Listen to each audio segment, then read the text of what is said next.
Welcome, everybody, to the 18th episode of Stories from the Last Territory, a podcast that covers the golden years of wrestling in Puerto Rico. My name is Luis Cuevas, better known as the Caveman, and I am your host for this trip back in time to the greatest feuds in the history of Puerto Rico.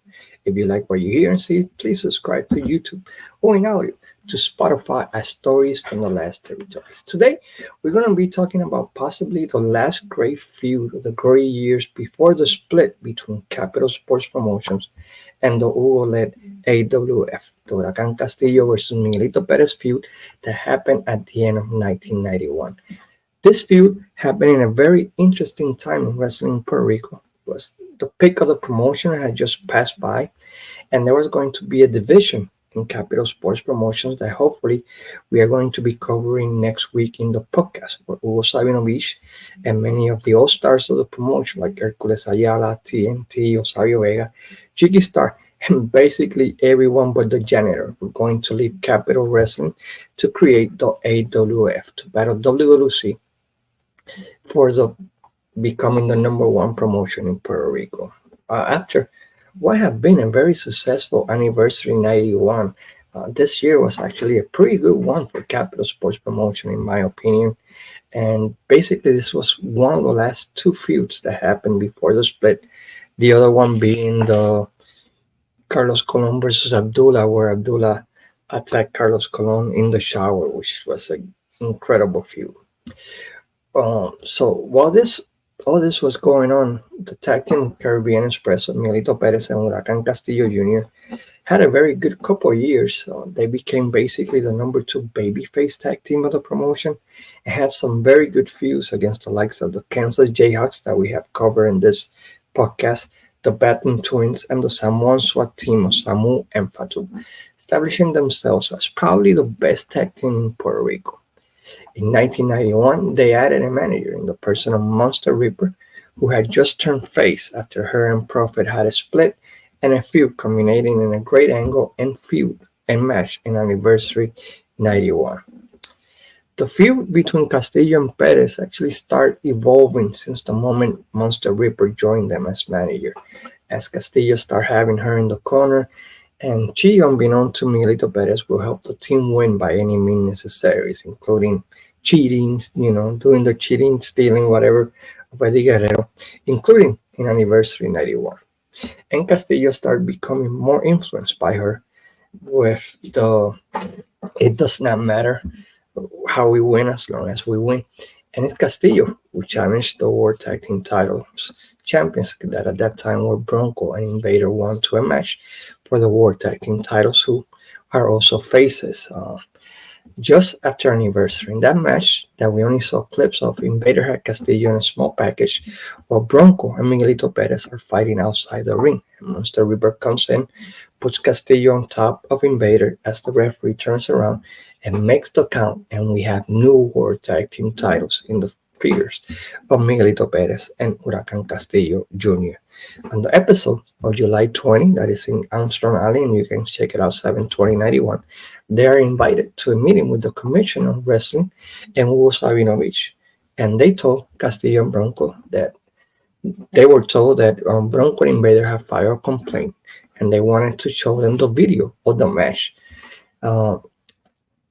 And this is the first time where allegedly Miguelito saw what happens.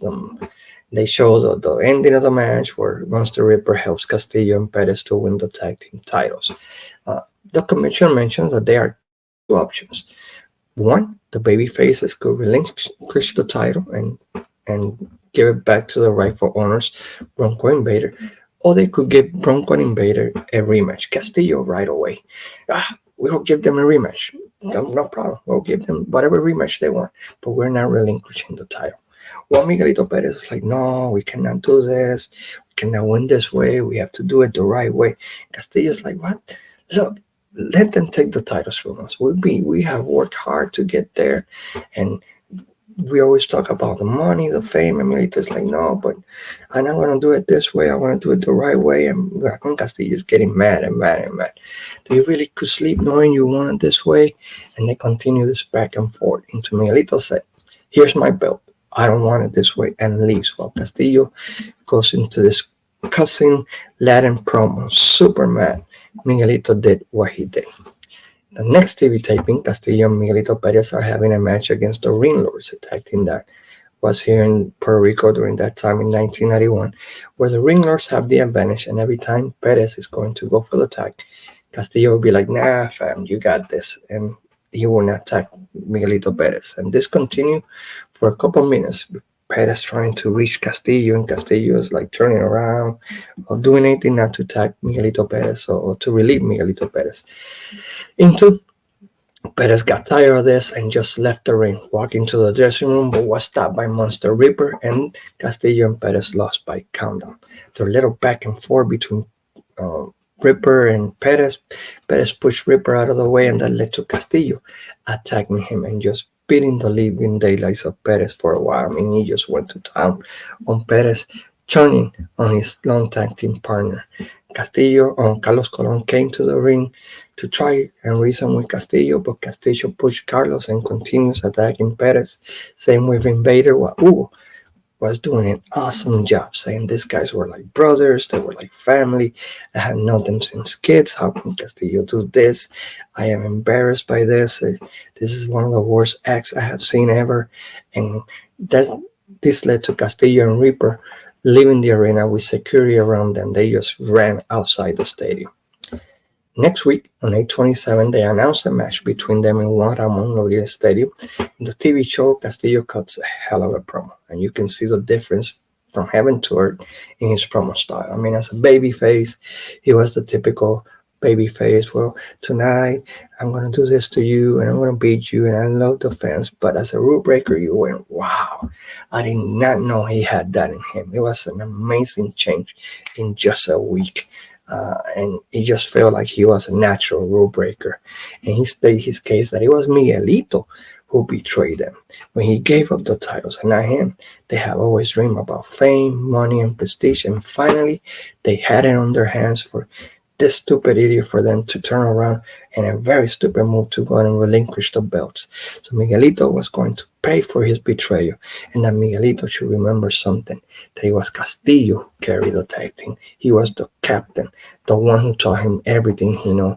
And Miguelito is going to learn that the teacher doesn't teach the student every trick under the book. Miguelito later in that show expressed that Castillo did what you don't do to a friend, that's betray him, that they were like brothers, that he saw him as a brother, and that Castillo has turned his back on him.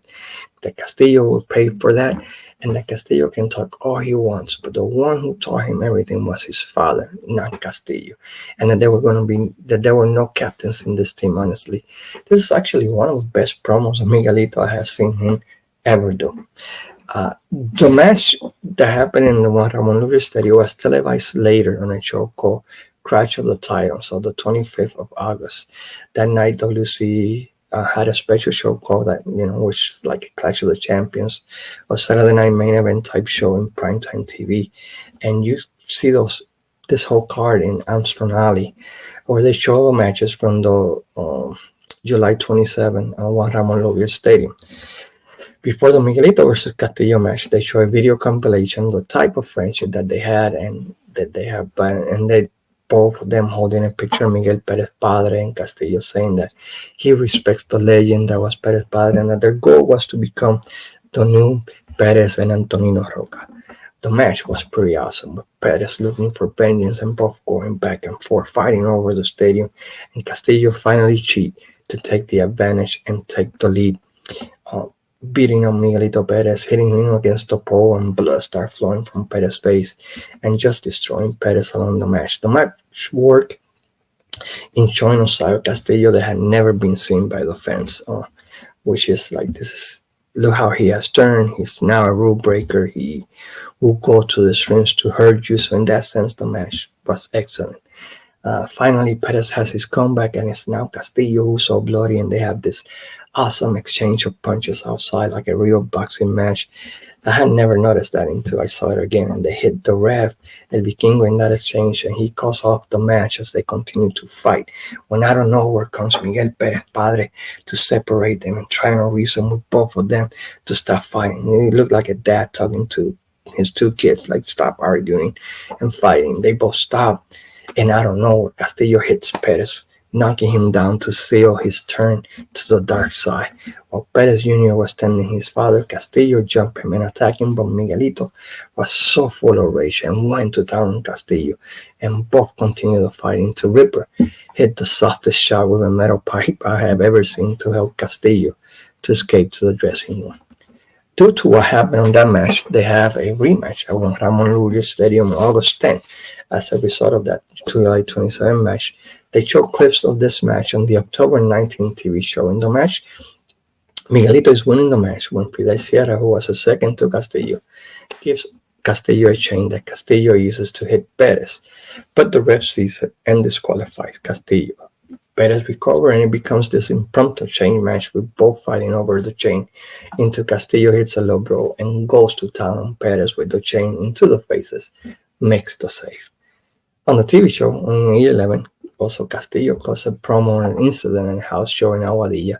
I think this is from the previous Sundays. Sundays was the day that they will go to the west coast of the island, where Castillo used a brass knuckle to defeat Miguelito, but once Miguelito came to his senses, he got into the Rule Breakers dressing room and continued the fight and beating up Castillo in the dressing room. Castillo denied that he ever used brass knuckles and complained that it was not legal when Miguelito did it for invading the dressing room, because that is not allowed in wrestling and that should not be tolerated, and that he wants a rematch Sunday in Aguadilla.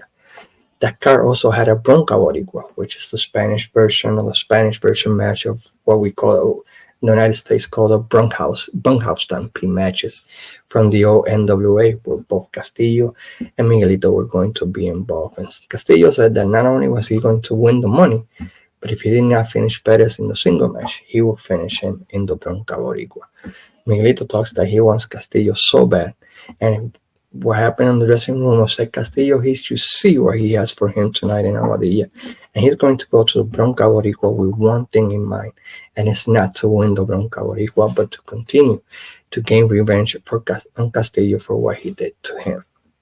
This led also to a chain match on Carolina on August 18th. The clips were also shown on the October 19th show. In that match, Carlos was on Perez's corner and Fidel on Castillo's corner. At the end, Perez is fighting to hit the fourth corner, and Castillo is holding on for dear life, but Fidel tries to distract the ref so he could not see Perez making the fourth tag.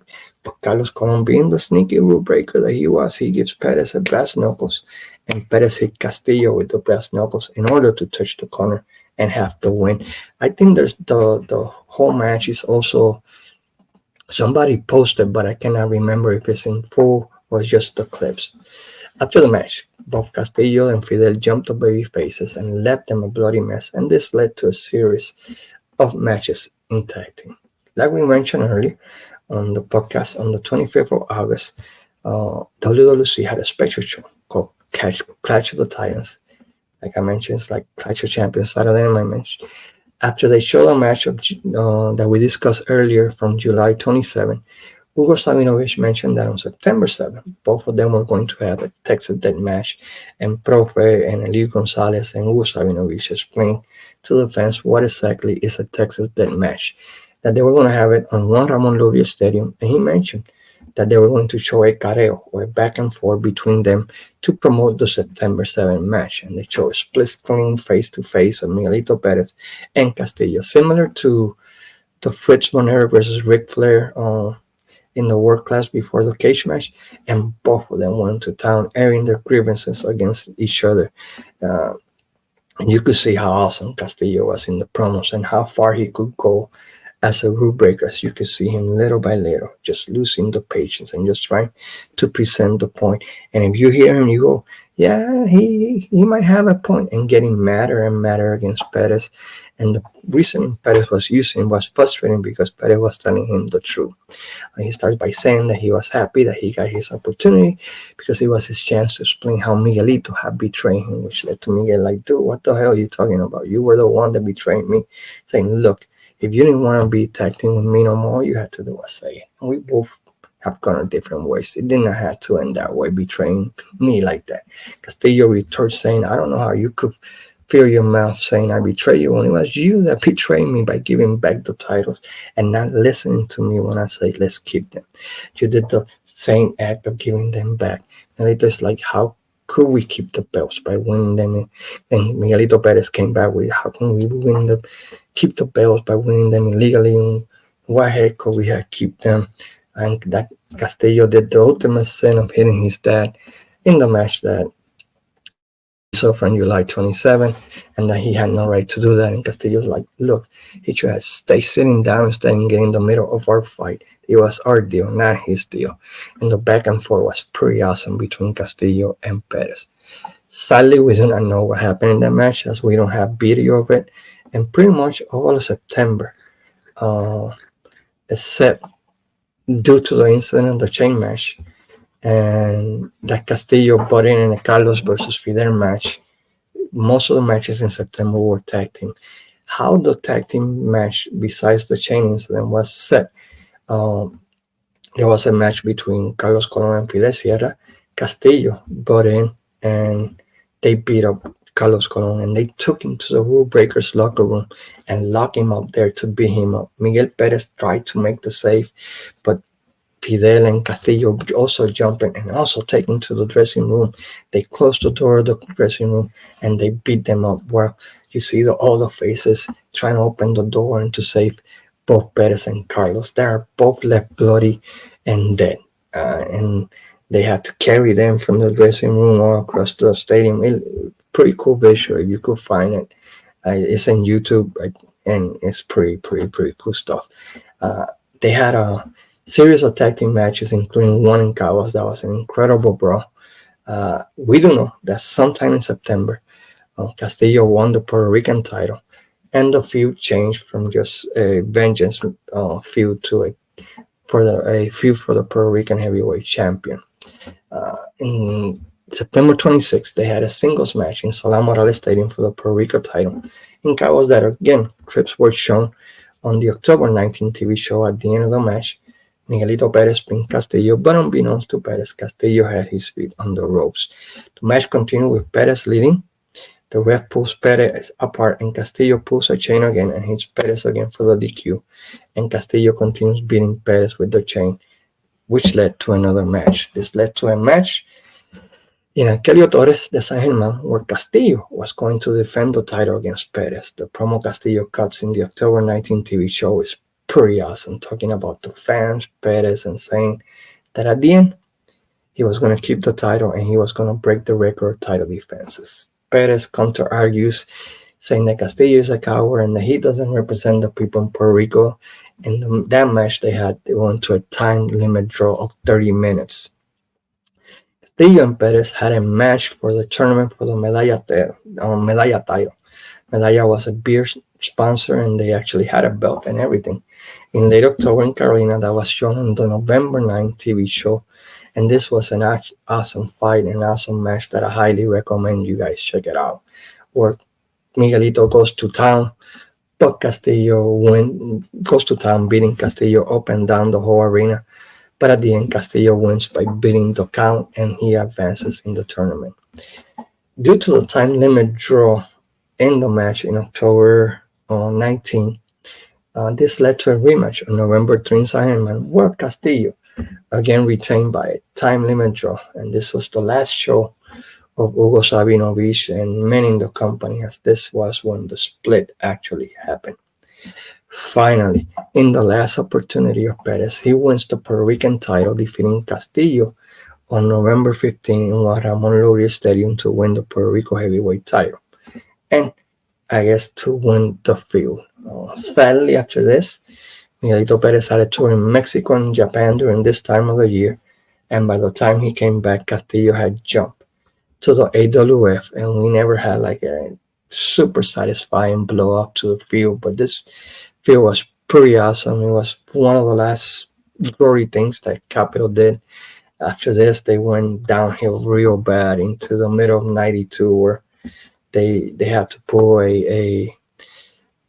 their card out of the sleeve and turn Invader, Rule Breaker, to battle Carlos Colon in order to save the company. But this feud established Huracan Castillo as this great rule breaker for the next 4 years. Castillo was like the man. I mean, both in AWF and when he came back in '93 to Puerto Rico for another great feud against Eddie Gilbert and the family of Joe Don Smith, and that's where we uh, had him as Stone Cold Castillo, as this guy who was a rule breaker, but he was a baby face. It's an awesome feud in '93, '94, and hopefully we will talk about it later.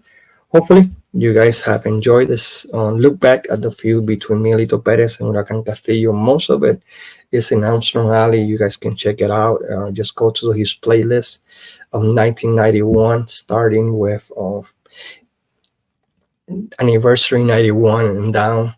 Other shows are pretty much there. So hopefully you guys can visit him, subscribe, and that way know a little bit more about this field. Hopefully you guys enjoy it. Next week, we're probably going to be talking about the split between AWF and WWC and how that happened and all the other stuff that happened during that time. Into them, like I always say, have a great day. Take care of yourself. Say hi to your family and sayonara, amigo.